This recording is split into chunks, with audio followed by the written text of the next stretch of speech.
Hello students, चलिए start करते हैं आज ओ लेवल के पाइथन प्रैक्टिकल एग्जामिनेशन के कुछ क्वेश्चंस को सॉल्व करते हैं जो कि प्रैक्टिकल एग्जामिनेशन के लिए बहुत इंपॉर्टेंट हैं। तो यहाँ पे पहला क्वेश्चन है, write a program to input a number, check whether it is Niven number और नॉट। ये ऐसे कुछ क्वेश्चंस जो कि नंबर पर बेस्ड हैं, वो इसका पहले हमने एक वीडियो और बनाया है, तो आप पहले वो वाला वीडियो देख लो जाके। तो ये वाला जो वीडियो है वो आपके लिए आसान हो जाएगा, यानी कि इसके जो क्वेश्चंस है उसको समझना थोड़ा आसान हो जाएगा। ठीक है, तो सबसे पहले हम लोग पहला क्वेश्चन सॉल्व करेंगे। इसको यहाँ से कॉपी कर लेते हैं और इसको पाइथन में चलाते हैं। तो पहला क्वेश्चन है, write a program to input a number, check whether it is Niven और नॉट। ये निवन क्या होता है, इसको थोड़ा समझना पड़ेगा।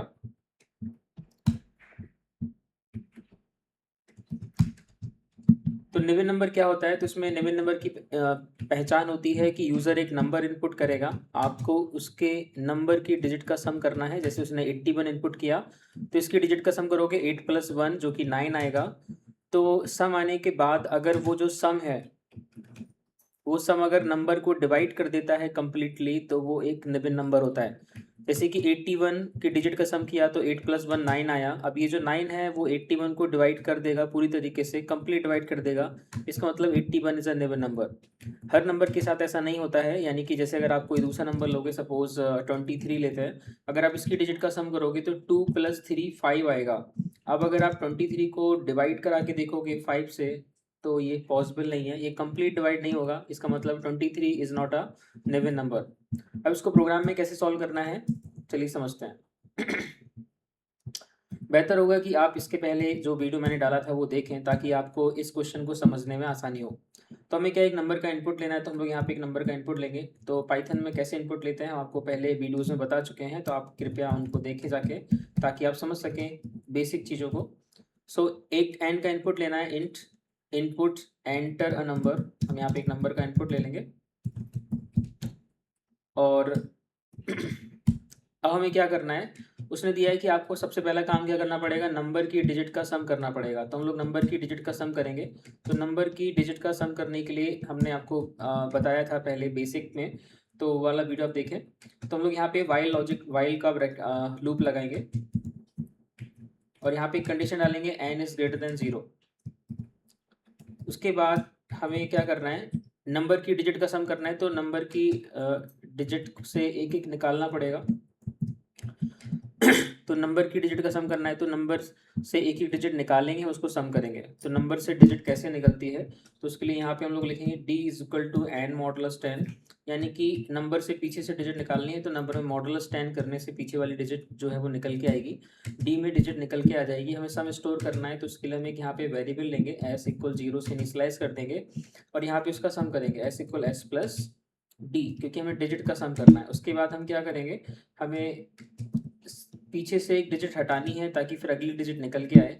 तो उसके लिए हम लोग क्या करेंगे, n = n/10। ये पूरा डिस्क्राइब किया हुआ है मैंने इसके पिछले वीडियो में, तो उसको देखें तो आप ये जो लॉजिक है, सो इसका जो लॉजिक है उसको आप बहुत अच्छे से समझ पाएंगे कि नंबर की डिजिट के साथ जब कोई ऑपरेशन करना होता है तो ये जो लॉजिक है वो कैसे काम करता है, उसको हमने डीपली उसमें समझाया हुआ है एक एक लाइन को अच्छे से, तो आप समझो जाके। ओके, सो ऐसे ऐसे करने से क्या होगा, ये जो वाइल का ब्लॉक है ये चलेगा तो क्या होगा, नंबर की डिजिट का सम हो जाएगा। मतलब ये जो s नाम का वेरिएबल है ये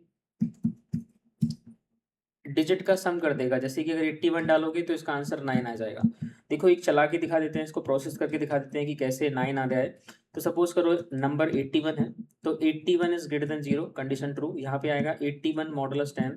तो 81 मॉडुलस 10 करोगे तो मॉडुलस 10 करने से पीछे की डिजिट आती है, तो रिमाइंडर में 1 आएगा और डी में 1 आ जाएगा। उसके बाद यहाँ पर ये प्रोसेस करेगा तो s = s + d में क्या होगा, s की वैल्यू तो s की वैल्यू पहले 0 होगी, इसमें 1 ऐड होगा तो 0 + 1 = 1, यानी कि s की वैल्यू 1 हो जाएगी। उसके बाद n = n/10 से क्या होगा, तो n = n/10 से जब आप करोगे तो उसका जो आंसर है 81 से 8 आ जाएगा। सो n की वैल्यू 8 हो जाएगी। उसके बाद फिर ऊपर जाएगी 8 ग्रेटर देन 0, कंडीशन ट्रू अंदर आएगा। यहाँ पे करेगा 8 मॉडुलस 10। तो मॉडुलस केस में क्या होता है, अगर ऊपर की वैल्यू छोटी नीचे वैल्यू बड़ी है तो ऊपर की वैल्यू आंसर होता है। सो 8 मॉडुलस 10 का रिजल्ट 8 आएगा, डी में 8 जाएगा। अब यहाँ पे प्रोसेस करेगा तो s + d, तो अभी s की जो लेटेस्ट वैल्यू है वो 1 है और उसमें हम लोग डालेंगे डी, तो डी में 8 आया है, तो 8 + 1 करेंगे तो इसका आंसर 9 आ जाएगा। तो एस में 9 स्टोर हो जाएगा। उसके बाद n/10 करेंगे तो n की वैल्यू अभी 8 है, 8/10 करेंगे तो इसका आंसर जो है वो 0 आ जाएगा। n में 0 आ जाएगा, यहाँ पे चेक करेगा 0 <0 कंडीशन फॉल्स हो जाएगी और ये लूप से बाहर आ जाएगा। फाइनली ये लूप चल चुका है और एस में 9 स्टोर है जो कि नंबर की डिजिट का सम है। तो इस तरीके से हम लोग क्या करेंगे, यहाँ पे नंबर की डिजिट का सम आ गया 9। अब अगला काम जो हमें करना है वो क्या है, डिजिट का सम तो आ गया। उसने बोला था कि यदि जो नंबर की डिजिट का सम है वो अगर नंबर को कंप्लीट डिवाइड करता है तो वो नंबर निवन होता है। यदि मतलब हमें इफ लगाना पड़ेगा, चेक करना पड़ेगा। यहाँ पर एक कंडीशन है कि क्या जो नंबर है इसको डिवाइड करता है सम। सो जब भी हम डिविजिबिलिटी चेक करते हैं इफ में, तो हमेशा डिवाइड की जगह मॉडुलस लगाते हैं, क्योंकि कोई भी नंबर किसी दूसरे नंबर से कंप्लीट डिवाइड है इसका पता कैसे चलता है, तो उसका रिमाइंडर जो है वो 0 आना चाहिए। सो यहाँ पे लिखेंगे n मॉडुलस एस इक्वल 0।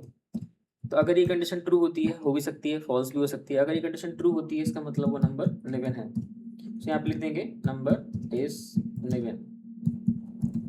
अगर ये कंडीशन फॉल्स होती है इसका मतलब वो नंबर निवन नहीं है। सो एल्स नीचे प्रिंट में लिख देंगे number is not Niven. Number is not Niven, कुछ इस तरीके से। तो ये जो हमारा कोड है अभी ये रन करेंगे तो आंसर देगा, बता देगा नंबर निवन है कि नहीं। अब इस पूरे लॉजिक में एक छोटी सी गलती है, उसको देखो सही करते हैं। और वो क्या है, पहचानते हैं। यूज़र ने अगर 81 डाला तो ये जो वाइल का है लूप चलेगा, जब ये प्रोसेस करेगा तो हमने देखा था लास्ट में जो n है वो 0 हो गया था और ये कंडीशन फॉल्स हो गई थी और बाहर आ गया था। यानी कि जब ये लूप पूरा चल चुका था तो उस टाइम पे n की वैल्यू 0 थी। अब n की वैल्यू 0 थी तो क्या हुआ, यहाँ पे जब ये n मॉडुलस s करेगा तो s की जगह पे तो 9 बैठ जाएगा जो कि s में आया था, लेकिन जो n है इसमें 0 बैठेगा। पर हमें तो यहाँ पे n की इनिशियल वैल्यू यानी कि 81 डालनी थी। तो अब n के पास 81 है ही नहीं, वो कैसे देगा। तो इस काम को करने के लिए हम लोग क्या करेंगे, यहाँ पर एक वेरिएबल ले लेंगे जिसमें n की वैल्यू को स्टोर कर लेंगे। तो ये जो n है वो अपनी एक वैल्यू फोटोकॉपी के रूप में t को दे देगा, यानी कि अब t के पास भी 81 होगा और n के पास भी 81 होगा। एग्जाम्पल अगर हमने 81 लिया है तो सो n अपनी वैल्यू t को दे देगा। अब यहाँ पे अच्छा, n अपनी वैल्यू जब t को देगा तो उससे n के पास भी रहेगी और t के पास भी रहेगी। हमने यहाँ पे n पे प्रोसेस कर लिया तो n तो 0 हो गया, लेकिन n की जो वैल्यू थी उन्हें t को दे दी थी, तो हमारा t यूज़ हो जाएगा। जहाँ पर भी हम n की ज़रूरत है वहाँ पे t का इस्तेमाल करेंगे। तो यहाँ पे t लिख देंगे। t का मतलब यहाँ पे n ही है, क्योंकि n ने अपनी वैल्यू कॉपी करके t को दे दी थी।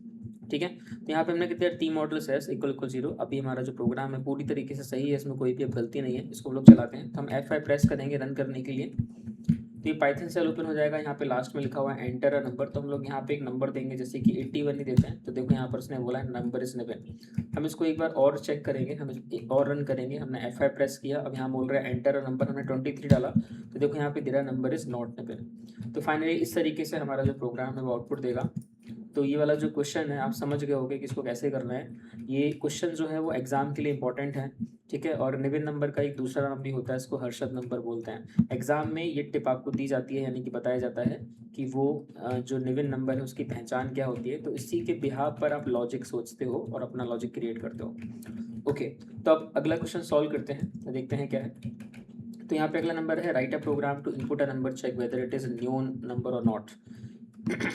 अब ये क्वेश्चन को सॉल्व करते हैं, यहाँ से इसको कॉपी कर लेते हैं।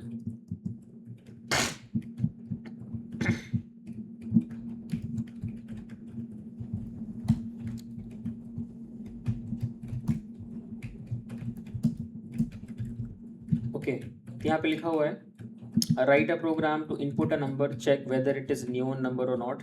ये न्योन क्या होता है इसको समझते हैं। यूजर एक नंबर इनपुट करेगा, जैसे कि उसने 9 इनपुट किया, हमें इस 9 का स्क्वायर निकालना है। तो 9 का स्क्वायर होता है 81। सो 9 का स्क्वायर निकाला, 9 का स्क्वायर होता है 81। अब उसने बोला है कि पहले 9 का स्क्वायर निकालो। स्क्वायर निकालने के बाद आपको क्या करना है, उस स्क्वायर की डिजिट का सम करना है। तो नंबर का पहले स्क्वायर निकाला, फिर स्क्वायर की डिजिट का सम किया, तो 8 + 1 9 हो गया। उसके बाद जो सम आया है वो अगर नंबर से मैच करता है तो वो नियन होता है।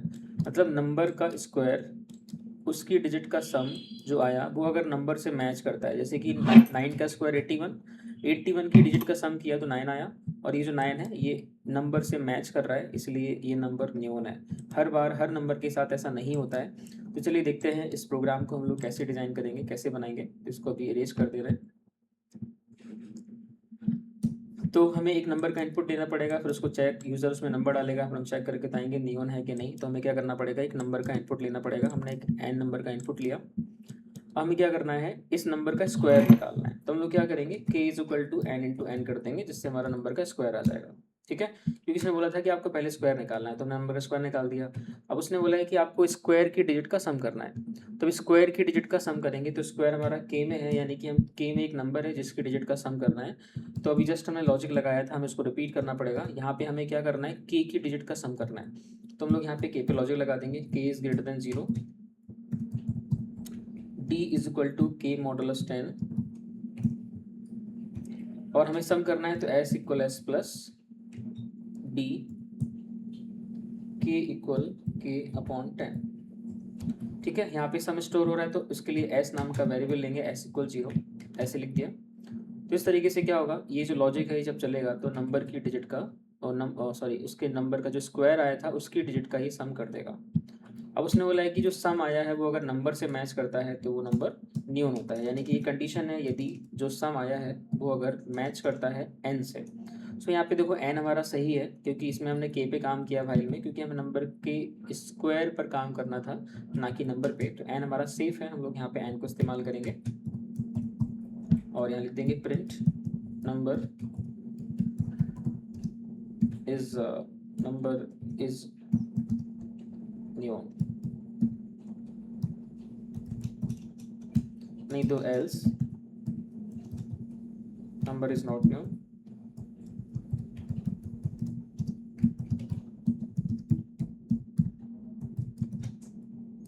ओके, तो इस तरीके से क्या होगा, ये एक प्रोग्राम बन चुका है, इसको हम लोग रन कर लेते हैं। F5 प्रेस करेंगे,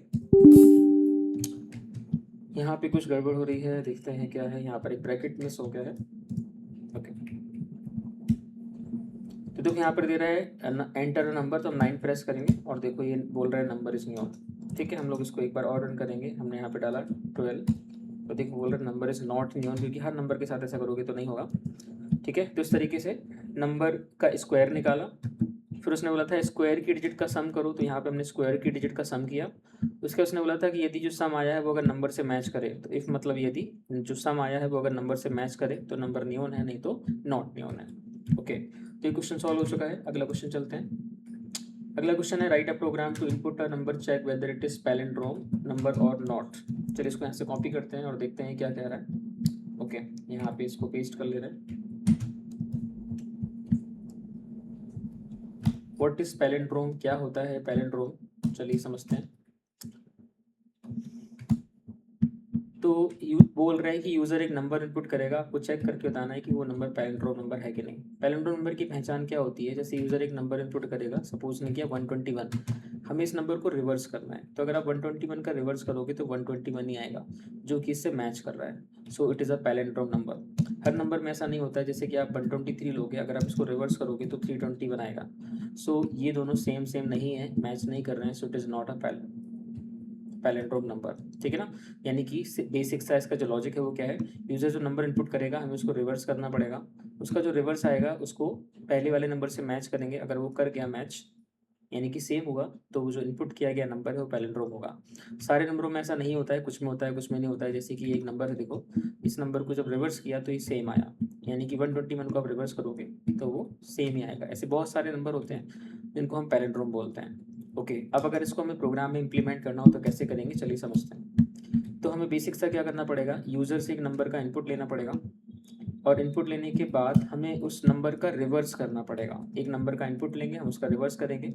अगर उसका जो रिवर्स है वो पहले वाले नंबर से मैच कर गया तो वो नंबर पैलिंड्रोम होगा। तो हमने यहाँ पे एक नंबर का इनपुट ले लिया, अब हमें क्या करना है, इस नंबर को रिवर्स करना है। तो रिवर्स कैसे होगा जरा उसको समझते हैं। हम लोग एक एग्जाम्पल से पहले उसको क्लियर करते हैं, उसके बाद उसका प्रोग्राम लिख देंगे। सपोज करो n में 123 है और हमें इसको रिवर्स करना है। तो बेसिक सा देखो क्या है, सबसे पहले हम इसका 3 निकालेंगे, पीछे से डिजिट निकालेंगे, तो सबसे पहले 3 निकालेंगे और 3 निकाल के रख लेंगे। उसके बाद क्या है, अगली बार हमें इसका 2 निकालना है तो हम 2 भी निकाल लेंगे। अब 3 हमारे पास पहले से है और हमने 2 निकाल लिया है, तो हमें 3 से 32 बनाना है। अब ये 3 से 32 बनेगा कैसे, तो 3 से 32 बनाने के लिए अगर हम लोग 3 जो है हमारे पास पहले से, उसमें अगर हम इंटू 10 करेंगे तो ये 30 हो जाएगा, और इसमें अगर हम 2 का ऐड करेंगे तो ये 32 हो जाएगा। फाइनली ये 32 हो गया। अब अगली बार क्या होगा, इसका 1 निकालेंगे इस नंबर का, तो 32 हमारे पास पहले से है और हमें 32 से इसका जो 1 निकाल के इसके बाजू में वर्क करना है, यानी कि बन जाएगा 321। तो हमें एक्चुअली में हमारा जो काम है वो क्या है, हमें 32 हमारे पास है, हमें 321 बनाना है। तो 32 से 321 बनाना है, तो इसके लिए हम लोग क्या करेंगे, 32 में इंटू 10 करेंगे और प्लस 1 करेंगे। अगर हम ऐसा करते हैं तो हमारे पास आ जाएगा 321। जरा ध्यान से देखो, नंबर का रिवर्स हो चुका है, नंबर था 123 और हमने उसको रिवर्स करके 321 बना लिया। तो फाइनली इस तरीके से हम नंबर को रिवर्स कर सकते हैं। ठीक है, 123 इनपुट था और उसका जो रिवर्स बन के तैयार हो 321। ओके, सो इसको प्रोग्राम में कैसे इम्प्लीमेंट करेंगे चलिए समझते हैं। इसको थोड़ा सा नीचे कर देना अभी। तो हमें क्या करना पड़ेगा, नंबर की डिजिट तो निकालनी ही है, तभी हम काम कर पाएंगे। इसका मतलब है वाइल वाला जो लॉजिक था वो लगाना पड़ेगा। हम यहाँ पे लिखेंगे n ग्रेटर देन 0। उसके बाद हमें नंबर की डिजिट निकालना है पीछे से, तो d is equal to n modulus 10, ये करना पड़ेगा। अब हमें क्या करना है, रिवर्स करना है। तो रिवर्स करने के लिए हम एक वेरिएबल लेंगे जिसको 0 से इनिशियलाइज कर देंगे। ठीक है, तो हमने r नाम का एक वेरिएबल ले लिया। हम यहाँ पे एक लॉजिक इंप्लीमेंट करेंगे, r इक्वल, हमें क्या है देखो 3, तो पहले 3 आया, फिर हमने 3 को पकड़ के उसमें इंटू 10 किया तो 32 आया, फिर 32 को होल्ड करके उसमें इंटू 10 किया तो अगला आया। यानी कि हमें पुराना वाला आंसर साथ में लेके चलना है। तो जब भी लॉजिक में पुराना वाला आंसर साथ में लेके चलना होता है तो उस टाइम पर हम लॉजिक में दोनों साइड सेम वेरिएबल रखते हैं। तो r इक्वल आर इंटू किसका हो रहा है, 10 का, तो हम लोग यहाँ पे इंटू 10 कर देंगे क्योंकि हमारे पूरे लॉजिक में इंटू 10 ही हो रहा है। प्लस ऐड हम लोग क्या कर रहे हैं, ये जो है वो आने वाली डिजिट है 3, फिर 2, फिर 1, तो वो आने वाली डिजिट डी में है, तो हम लोग यहाँ पे डी का ऐड करेंगे। So R equal are into 10 plus D. ठीक है, उसके बाद में डिजिट हटाने के लिए एन इक्वल एन अपॉन 10 करेंगे इस तरीके से। सो ये जो है इस प्रोसेस पे अगर हम एग्जीक्यूशन देंगे तो ये नंबर को रिवर्स कर देगा। ठीक है, हम लोग चलो थोड़ा सा क्रॉस चेक कर लेते हैं कि कैसे प्रोसेस करेगा और रिवर्स करेगा। तो सपोज हमने n की वैल्यू 123 एज्यूम किया है, तो यहाँ पे देखेगा वो 123 is greater than 0 condition true, अंदर आएगा, यहाँ पे करेगा 123 मॉडुलस 10। सो 123 मॉडुलस 10, इसका जो रिजल्ट है वो क्या आएगा, मॉडुलस 10 से लास्ट वाली डिजिट आती है यानी कि 3 आ जाएगा। उसके बाद यहाँ पे देखो प्रोसेस करते हैं, यहाँ पे लिखा है r equal are into 10 plus d. So r की वैल्यू स्टार्टिंग में 0 है, उसमें इंटू होगा 10 का और फिर प्लस होगा आने वाली डिजिट यानी कि 3 का। सो 0 इंटू 10 प्लस 3, तो ये हो जाएगा 3। तो आर में क्या स्टोर हो गया, 3। उसके बाद ये n डिवाइड बाई 10 करेगा। सो n डिवाइड बाई 10 करने से क्या होगा, इसका 3 जो है वो गायब हो जाएगा। अब बचा है सिर्फ 12। अब ये 12 ग्रेटर देन 0 अंदर आएगा, तो यहाँ पे करेगा 12 मॉडुलस 10। सो 12 मॉडुलस 10 का जो आंसर है वो आएगा 2। ठीक है, तो डी में आ गया 2। अब यहाँ पे प्रोसेस करेगा, तो अब आर की जो लेटेस्ट वैल्यू है वो कितनी है, 3 है। तो अब अगली बार आर की जगह 3 बैठेगा, उसमें इंटू 10 होगा, प्लस होगा डी का। अभी डी क्या है, हमारी आने वाली डिजिट यानी कि 2। सो 3 इंटू 10 प्लस 2, तो ये हो जाएगा हमारा 32। ठीक है, सो आर की वैल्यू कितनी होगी, 32। उसके बाद यहाँ पे लिख देते हैं 32। उसके बाद ये n अपॉन 10 करेगा, तो n की वैल्यू कितनी थी, 12। सो 12 में अपॉन 10 करेगा तो बचेगा 1। सो अगली बार यहाँ पे आएगा 1 is greater than 0 condition true, अंदर आएगा 1 मॉडुलस 10। तो 1 मॉडुलस 10 से आंसर आने वाला है 1। सो डी में आ जाएगा 1। उसके बाद यहाँ पे प्रोसेस करेगा, तो लेटेस्ट आर जो हमारा वो 32 है, हम लोग 32 के हिसाब से आगे करेंगे। तो 32 इंटू 10 प्लस आने वाली डिजिट यानी कि 1। सो अगर आप इसको प्रोसेस करोगे तो 32 इंटू 10 320 प्लस 1 321। तो आर में कितना आ गया, 321 यानी कि 321, जो कि रिवर्स है 123 का। फिर उसके बाद अगर हम यहाँ पे 1 अपॉन 10 करेंगे तो 1 अपॉन 10 का रिजल्ट 0 आ जाएगा, एन में 0 होल्ड हो जाएगा, ऊपर चेक करेगा जाके 0 ग्रेटर देन 0 कंडीशन फॉल्स, और ये वाइल से बाहर आ जाएगा। तो फाइनली इस तरीके से हमारा जो ये लॉजिक है वो चलेगा और हमें नंबर को रिवर्स करके देगा। ठीक है, तो आप समझ गए होंगे कि नंबर को रिवर्स कैसे किया हुआ है। ओके, तो क्वेश्चन था कि आपको नंबर का रिवर्स करना है, हमने कर लिया। फिर उसने बोला था कि अगर जो रिवर्स नंबर है वो यदि मैच करता है सीधे वाले नंबर से तो नंबर पैरेंट्रोम है, यानी कि हमें यहाँ पे कंडीशन चेकिंग करनी है, हमें इफ लगाना पड़ेगा। सो इफ जो नंबर है वो मैच करना चाहिए रिवर्स से, तो रिवर्स हमारा आर में स्टोर हुआ है। जब भी हम कंडीशन में इक्वलिटी चेक करते हैं तो हमेशा डबल इक्वल लगाते हैं। ठीक है, क्योंकि डबल इक्वल आपका इक्वलिटी ऑपरेटर होता है जो इक्वलिटी चेक करने में हेल्प करता है। So N equal equal R, अगर ये कंडीशन ट्रू है तो print number is पैरेंट्रोम,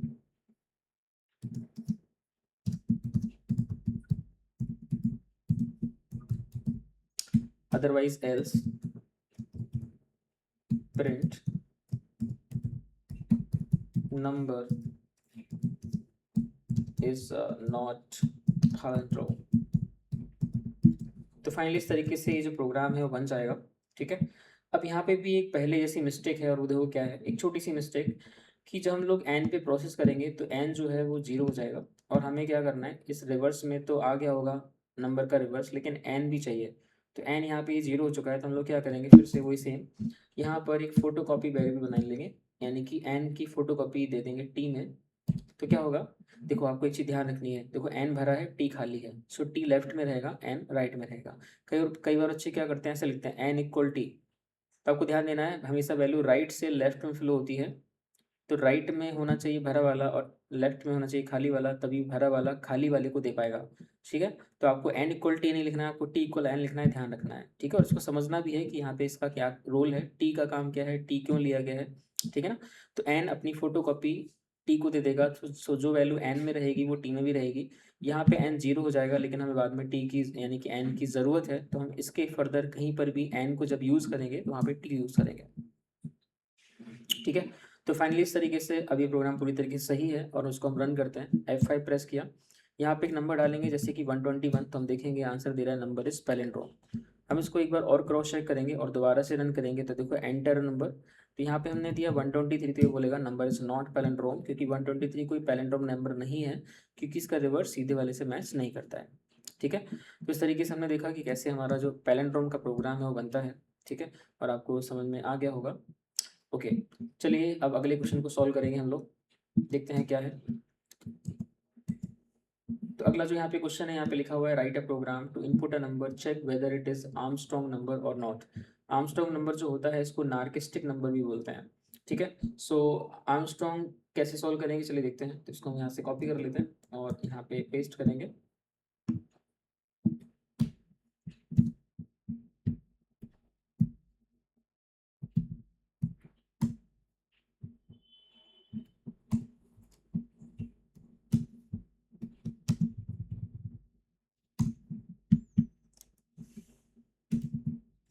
okay, write a program to input a number, check whether it is Armstrong number, narcissistic number और नॉट। तो आर्मस्ट्रॉन्ग को नार्किस्टिक भी बोलते हैं। ये होता क्या है, तो आर्मस्ट्रॉन्ग का मतलब होता है यूज़र एक नंबर इनपुट करेगा, हमें उस नंबर की हर डिजिट का क्यूब निकालना है और उसका सम करना है।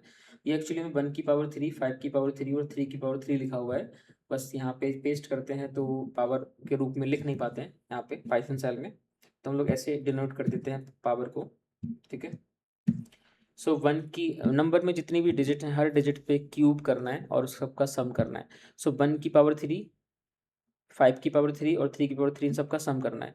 तो नंबर की डिजिट के क्यूब का सम, ये हुआ ना, नंबर की डिजिट के क्यूब का सम।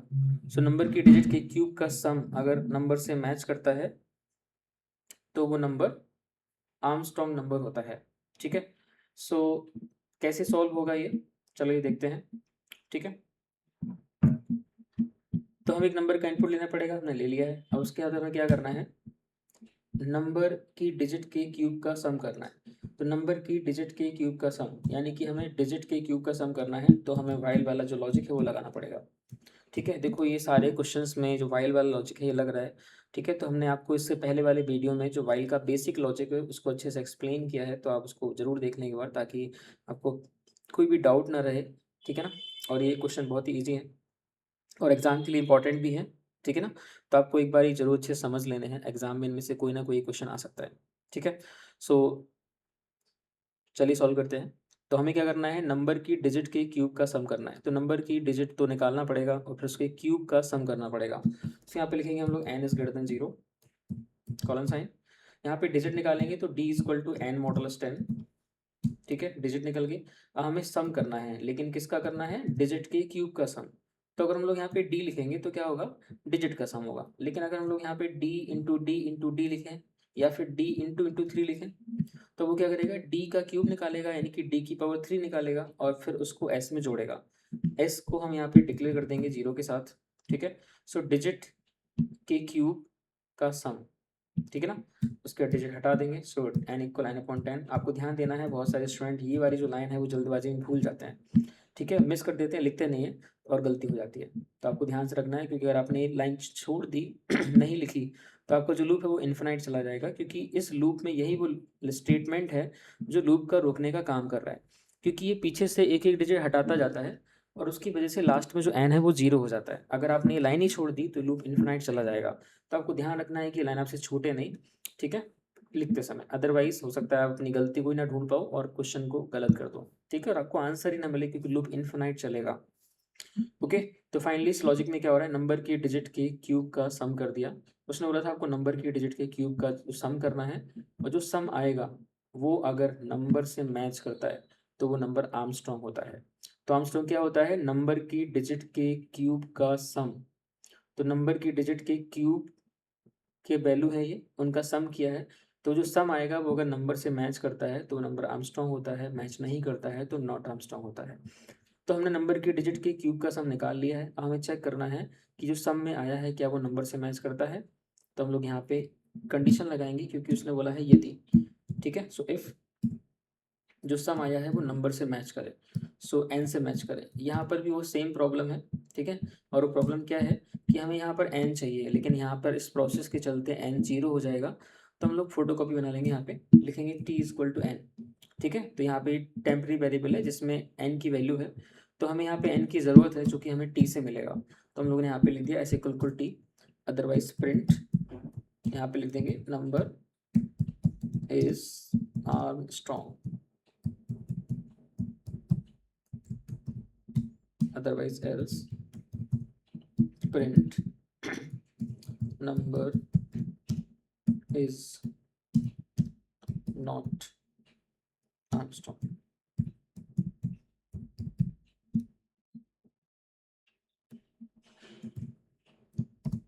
ठीक है, so S equal T number is Armstrong और else number is not Armstrong, ठीक है। तो इस तरीके से प्रोग्राम बन गया। हम लोग इसको एक बार चला के देखेंगे, एक बार इसको रन करेंगे। सो F5 प्रेस करेंगे, यहाँ पे वो मांग रहा है एंटर नंबर, हम डालेंगे 153, और हम जैसे एंटर प्रेस करेंगे देखो यहाँ पे नीचे लिख कर आ रहा है नंबर इज आर्मस्ट्रॉन्ग, यानी कि ये प्रोग्राम सही है। एक बार और इसको रन करेंगे, एक ऐसा नंबर डालेंगे जो आर्मस्ट्रॉन्ग नहीं है, जैसे कि 124, एंटर प्रेस करेंगे तो आ रहा है देखो नंबर इज नॉट आर्मस्ट्रॉन्ग, ठीक है, क्योंकि हर नंबर में ऐसा नहीं होगा, कुछ एक नंबर के साथ ही ऐसा होगा, ठीक है। सो फाइनली ये हमारा आर्मस्ट्रॉन्ग का लॉजिक है, कोई बहुत ज़्यादा टफ नहीं है। मेन क्या है, ये बेस, ये लॉजिक और इसका एक बेस लॉजिक, ठीक है, कि नंबर की डिजिट को सेपरेट कैसे करते हैं, ठीक है। अभी हमने इसमें थोड़ा सा बताया था, आप वैसे इसमें भी समझ पा रहे होगे, लेकिन अगर आपको इसमें समझने में थोड़ा डाउट हो रहा है तो इसके जस्ट पहले वाला जो वीडियो मैंने डाला है उसको आप देखिए, उसमें आपको इस बेसिक लॉजिक के बारे में डिटेल में अच्छे से बताया गया है, तो आप और ज़्यादा अच्छे से समझ लोगे, ठीक है। सो फाइनली नंबर आर्मस्ट्रॉन्ग है कि नहीं चेक करने का हमने प्रोग्राम लिख लिया, और ये इंपॉर्टेंट क्वेश्चन है, आपको उस पर ध्यान देना है। ओके, अब इसके बाद अगला क्वेश्चन एक है, इसमें लिखा हुआ है write a program to input two integers and find HCF of two number. HCF को जीसीडी भी बोलते हैं, ठीक है। तो इसको कैसे सॉल्व करेंगे, यानी कि इसने बोला है कि यूजर दो नंबर इनपुट करेगा, आपको क्या करना है, वो दो नंबर का जीसीडी बताना है, ग्रेटेस्ट कॉमन डिवीजर, ठीक है। तो ग्रेटेस्ट कॉमन डिवीजर कैसे निकलेगा उसको देखते हैं, ठीक है।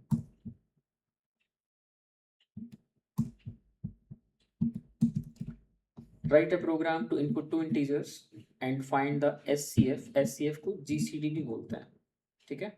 तो जीसीडी, ग्रेटेस्ट कॉमन डिवीजर, तो दो नंबर का जीसीडी बताना है, ठीक है, यूजर दो नंबर इनपुट करेगा, उसका जीसीडी फाइंड करना है। तो देखते हैं ये काम कैसे होगा। तो हमें दो नंबर का इनपुट लेना है, इसको हम हटा देते हैं। हमें सबसे पहले क्या, दो नंबर का इनपुट लेना है, तो एक नंबर हो गया हमारा ये। इसके बाद हम एक नंबर का और इनपुट लेंगे, क्योंकि दो नंबर उसने इनपुट करने के लिए बोले हैं। तो एक नंबर हो गया ए, और एक दूसरा नंबर लिखेंगे बी इक्वल टू।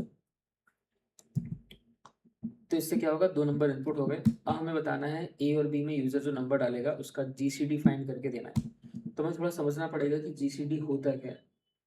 तो जीसीडी की अगर हम लोग बात करें, तो जिसको हम एचसीएफ भी बोलते हैं, जैसे कि हमने लिया 10 और 20।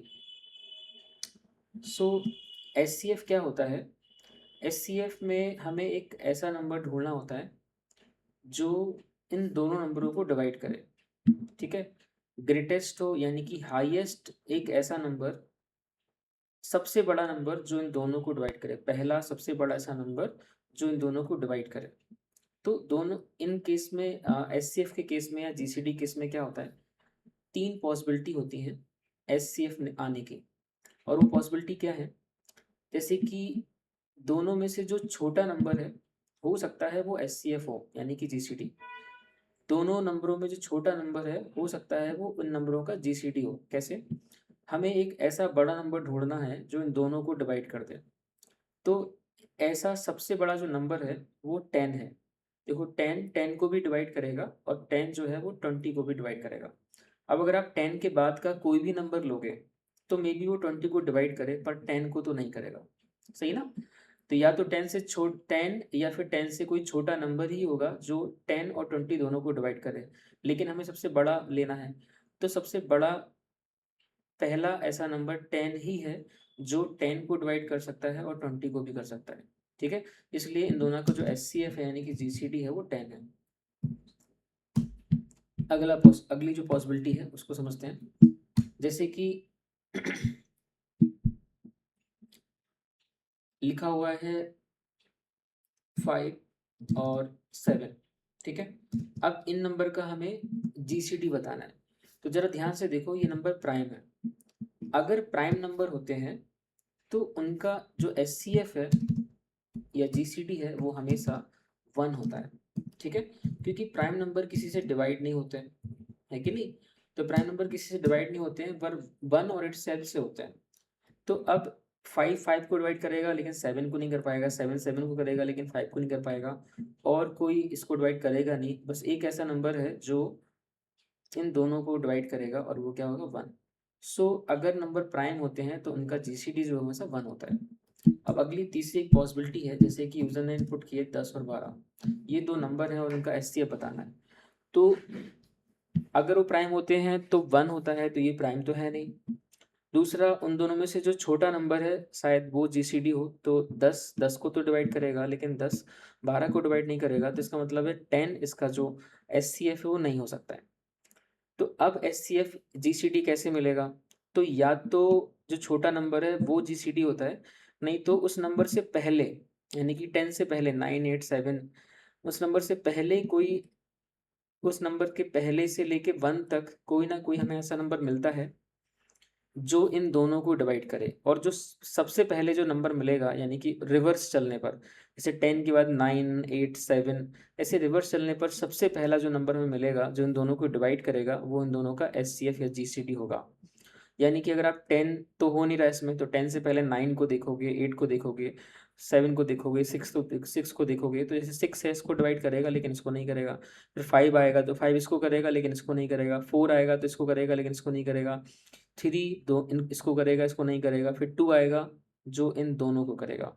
यानी कि 10 से पहले हमें 2 सबसे पहला ऐसा नंबर मिल रहा है जो इन दोनों को डिवाइड कर रहा है। उसके बाद हमें 1 भी ऐसा मिलेगा जो इन दोनों को डिवाइड करे, लेकिन हमें जीसीडी बताना है, ग्रेटेस्ट वाला बताना है। तो 10 के पहले सबसे बड़ा ऐसा नंबर जो इन दोनों को डिवाइड करे वो 2 है, इसलिए इन दोनों का जो एचसीएफ है वो कितना हो जाएगा, 2 हो जाएगा। ठीक है, तो ये बेसिक है मतलब एचसीएफ के बारे में। मतलब आपने मैथमेटिकली बहुत सारे तरीके से या 2 तरीके से 3 तरीके से फैक्टर डिवाइड करके, ठीक है ना, तो आपने उसका जीसीडी निकाला होगा। पर ये एक्चुअली में जो हमने आपको बताया है ये जीसीडी का बेसिक होता है। मतलब ओरली भी अगर कभी निकालना चाहो तो ऐसे निकाल सकते हो। ठीक है, यानी कि जीसीडी की पॉसिबिलिटी होती है उन दोनों में से जो छोटा नंबर है या तो वो जीसीडी होगा। ठीक है, अगला अगर वो प्राइम है तो उसका जीसीडी 1 होगा। ठीक है, और अगर उसका उस नंबर में जो छोटा नंबर है अगर वो जीसीडी नहीं हो पा रहा है तो उस नंबर के पहले कोई ऐसा नंबर पड़ेगा, 1 से पहले और उस नंबर से पहले, मतलब 1 के बाद और उस नंबर से पहले कोई ऐसा नंबर पड़ेगा जो उन दोनों को डिवाइड करे और वही उसका एचसीएफ हो जाता है। ठीक है, पर सबसे बड़ा वाला नंबर होना चाहिए, ना कि छोटा। ठीक है, ओके। तो अब लॉजिक समझ गए होगे, मतलब ये बेसिक हमने समझ लिया है। अब इसी के बिहाफ पर हमें लॉजिक क्रिएट करना है। देखो, जब भी हम कोई प्रोग्राम बनाते हैं तो हमें उसको सॉल्व करने के लिए क्या प्रोसेस अप्लाई करनी पड़ती है, तो हमें उसका बेसिक थ्योरी समझना होता है। मतलब अगर जो प्रोग्राम बनाने के लिए दिया गया है अगर आप उसको बिना प्रोग्राम के सॉल्व नहीं कर पा रहे हो उस प्रॉब्लम को, तो आप उसका प्रोग्राम नहीं लिख सकते, फिर आप प्रोग्राम बस रट सकते हो। ठीक है, इसीलिए जब भी हमें कोई प्रोग्राम या क्वेश्चन दिया जाता है हम उसे प्रोग्रामिंग में नहीं सोचते हैं, हम उसको बेसिक में सोचते हैं, ठीक है ना। क्यों? क्योंकि आप बेसिक से बचपन से सोचते आ रहे हो, यानी कि मैथमेटिकल तरीके से आप बचपन से सोचते आ रहे हो, तो आपको उसी में सोचना है। अगर आप डायरेक्ट प्रोग्रामिंग में सोचोगे तो आपको लॉजिक बहुत देर मिलेगा और कई बार तो मिलेगा भी नहीं। क्यों? क्योंकि प्रोग्रामिंग अभी हाल में आप सीख रहे हो, बहुत ज़्यादा समय आपको नहीं हुआ है, तो आप डायरेक्ट प्रोग्रामिंग में नहीं सोच सकते हो। यानी कि कोई भी एक बहुत बड़ा प्रोग्रामर भी क्या करता है, जब उसे कोई प्रोग्राम दिया जाता है तो वो उस बिना प्रोग्रामिंग के उसको सोचता है। जब उसे बिना प्रोग्रामिंग के बेसिक तरीके से उस प्रॉब्लम का सॉल्यूशन मिल जाता है, फिर वो उसको कन्वर्ट करता है प्रोग्रामिंग लैंग्वेज में और लॉजिक बना देता है। ठीक है, जैसे कि हम लोगों ने अभी देखा कि ये हमने बेसिक के बारे में समझा। हम जब ये समझा रहे थे तो कोई प्रोग्रामिंग वाली बात नहीं थी। हमने आपको ये दिखाया है कि जीसीडी एक्चुअली में क्या होता है और उसका बेसिक क्या है। इसलिए क्योंकि अब हम इसी बेसिक से लॉजिक को तैयार करेंगे। सो किसी भी प्रोग्राम में आप हमेशा बेसिक से सोचो, ना कि डायरेक्ट प्रोग्राम में। अगर आप डायरेक्ट प्रोग्रामिंग में सोचोगे और आप सोचोगे कि हमें कुछ एकदम से आसमान से आ जाए और हमें पता लग जाए कि क्या लिखना पड़ेगा, तो ऐसा पॉसिबल होता नहीं है। ठीक है ना। तो हमेशा बेसिक से सोचिए ताकि आपको लॉजिक के करीब पहुंच सकें, आप जल्दी समझ पाएँ कि हमें क्या लिखना है। ठीक है। ओके, तो अब हम लोग क्या करेंगे, इसी के बेसिस पर लॉजिक इंप्लीमेंट करेंगे। तो सबसे पहला काम क्या, 2 नंबर का इनपुट लेना था, ले लिया। अब अगला हमने क्या बताया था, तो जो जीसीडी की पॉसिबिलिटी होती है वो क्या होती है, दोनों में से जो छोटा नंबर है, जो नंबर यूजर ने इनपुट किए हैं उनमें से जो छोटा नंबर है वहां से लेके 1 तक पॉसिबिलिटी होती है कि हमें कहीं ना कहीं एचसीएफ मिल जाएगा। तो हमें क्या करना पड़ेगा, लूप चलाना पड़ेगा, क्योंकि हमें उस उन दोनों में से जो छोटा नंबर है वहां से लेके 1 तक सारे नंबरों से डिवाइड करा करा के देखना पड़ेगा। तभी पता चलेगा ऐसा कौन सा नंबर है जो दोनों नंबरों को डिवाइड कर रहा है। सो हम लोग लूप चलाएंगे, for I in range, for I in range, यहाँ पे हम लोग ब्रैकेट में डालेंगे। हमें लूप चलाना है दोनों में से जो छोटा नंबर है वहां से। तो हमें तो पता नहीं छोटा नंबर कौन सा है, तो हम लोग यहाँ पे निकालेंगे। सो के इक्वल मिन, इसके ब्रैकेट में लिखेंगे ए कॉमा बी। ठीक है, तो ये मिनिमम निकाल देगा। तो अब हमें क्या करना है, यहाँ पे लूप को चलाना है के से लेके पूरा 1 तक। तो 1 तक चलाना है तो 0 लिख देंगे। ठीक है, क्योंकि एक कम लिखना पड़ता है, और जब लूप रिवर्स चलता है तो हमें कॉमा लगा के -1 भी देना पड़ता है, तभी लूप रिवर्स तक चलता है। ठीक है, तो ये चल गया हमारा लूप। अब हमें क्या करना है, इसके अंदर चेक करना है एक ऐसा नंबर जो ए और बी दोनों को डिवाइड करे। तो यदि एक ऐसा नंबर जो ए और बी दोनों को डिवाइड करे, यानी कि a modulus i equal equal 0, ठीक है, and b modulus i equal equal 0। ठीक है, यानी कि लूप चलेगा, आई में वैल्यू आएंगी। ठीक है, तो सारे आई में जो वैल्यू आएंगी वो ए और बी को डिवाइड करेंगी। और जब ऐसा होगा कि एक ऐसा आई आएगा जो ए और बी दोनों को डिवाइड कर देगा, तो जिस वक्त ऐसा हो गया कि जब एक ऐसा आई आएगा जो ए और बी दोनों को डिवाइड करेगा, तो वो वाला जो आई है वो एस क्या होगा, जीसीडी होगा। सो प्रिंट, यहाँ मैसेज दे रहे हैं GCD is equal two comma तो आंसर आई में होगा, क्योंकि वो आई ही एस जीसीडी होगा जो डिवाइड करने वाला है। ठीक है, अच्छा, ये हो गया हमारा।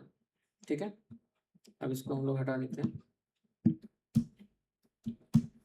ओके, अब जरा समझते हैं, जैसे कि हमने 10 और 12 डाला, तो ये लूप चलेगा 10 से लेके 0 यानी कि 1 तक। 10 से 1 चलेगा माइनस में, मतलब रिवर्स ऑर्डर में। तो यहाँ पे बैठेगा 10/10, 12/10। तो ये कंडीशन ट्रू होगी, पर ये नहीं होगी। उसके बाद 9 आएगा, उसके बाद 9 आएगा तो 10/9, 12/9। फिर आएगा 8, तो अगले क्या करेगा वो 10/8, 12/8। फिर करेगा वो कितना आएगा, 7 आएगा, तो 10/7, 12/7। फिर आएगा 10/6, 12/6। तो ये ट्रू है, पर ये फॉल्स है। इस चलते चलते फिर आएगा 10/2, 12/2। तो जैसे आएगा तो ये कंडीशन ट्रू हो जाएगी, तो अंदर आ जाएगा, अंदर आके प्रिंट कर देगा 2 को। उसके बाद क्या होगा, लूप तो रुकेगा नहीं क्योंकि लूप 1 तक चल रहा है। तो फिर वो अगली बार आएगा और करेगा 10 मॉडुलस 1 और 12 मॉडुलस 1। कंडीशन फिर से ट्रू हो जाएगी और ये दोबारा से प्रिंट कर देगा 1 को भी। यानी कि 2 आंसर आ गए, 2 भी और 1 भी, पर हमें तो एक ही चाहिए था। तो जैसे ही हमें कोई भी पहला ऐसा नंबर मिलेगा जो इन दोनों को डिवाइड कर देगा, उसके बाद हमें लूप को चलाने की ज़रूरत नहीं है, हम लूप को रोक देंगे। ब्रेक कर देंगे, तो उसके लिए क्या लगाएंगे, ब्रेक। सो यहाँ पे लगा देंगे ब्रेक। समझ पा रहे हो ना ब्रेक की ज़रूरत क्या है, ठीक है ना। तो हम लूप को रोक देंगे क्योंकि हमारा जीसीडी मिल चुका होगा। अगर ये कंडीशन ट्रू हो गई है तो वो आई को प्रिंट करे, और आंसर हमें मिल चुका है, हमें आगे जाने की ज़रूरत नहीं है, तो ब्रेक लगाएंगे, ठीक है ना। तो ये ब्रेक की यहाँ पे ज़रूरत है, लगाना पड़ेगा। आप समझ गए होगे ब्रेक क्यों लगाया। तो हमारा जो प्रोग्राम बिल्कुल सही है, हम इसको रन कर सकते हैं। तो चलिए चलाते हैं। तो हम यहाँ पे 10 और 12 ही देना है पहले। तो देखो GCD 2 आ रहा है, ठीक है। हम लोग और नंबर डाल के क्रॉस चेक कर सकते हैं, जैसे कि हमने डाला 10 और 20, तो देखो 10 आ गया। हम एक बार इसको और रन करते हैं और प्राइम नंबर डालते हैं, जैसे हमने डाला 5 और 7, तो देखो 1 आ गया। फाइनली हमारा जो लॉजिक है वो एकदम परफेक्ट है, और ये 2 नंबर का GCD सॉल्व कर पा रहा है, ठीक है। समझ में आ गया। अगर कोई डाउट हो तो आप कमेंट में डाल सकते हैं, ठीक है, उनको हम समझाने की कोशिश करेंगे, ठीक है। चलिए तब तक के लिए जय हिंद।